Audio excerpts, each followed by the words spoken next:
Derrière les vitres du refuge, ces 2 lions se reposent et sont soignés après des années de maltraitance. Ils ont été dégriffés et après ils les ont utilisés pour faire des photos sur la plage et dans les boîtes de nuit en Espagne.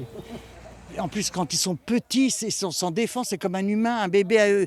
On fait du mal à un enfant, il n'a pas de défense, un animal c'est pareil. Il faut arrêter toutes ces bêtises-là.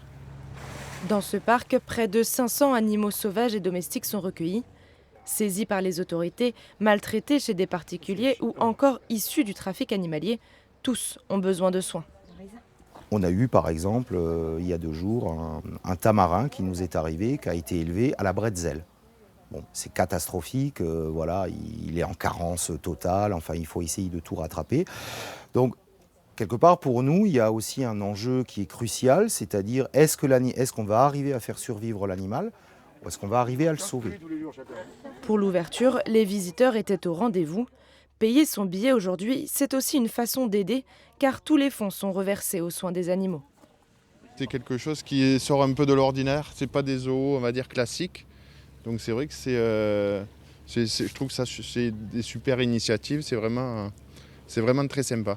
Contribuer un peu à tout ça, de se dire quelque part, nous aussi on fait un petit geste un peu pour les sauver et donc on est content quoi, tout simplement. Depuis 1 an, le parc a accumulé près de 4,5 millions d'euros de pertes, en cause notamment les périodes de confinement. On ne pouvait pas mettre nous les gens ni au chômage technique, ni au chômage partiel, ni quoi que ce soit, parce que nos animaux ont besoin de manger tous les jours.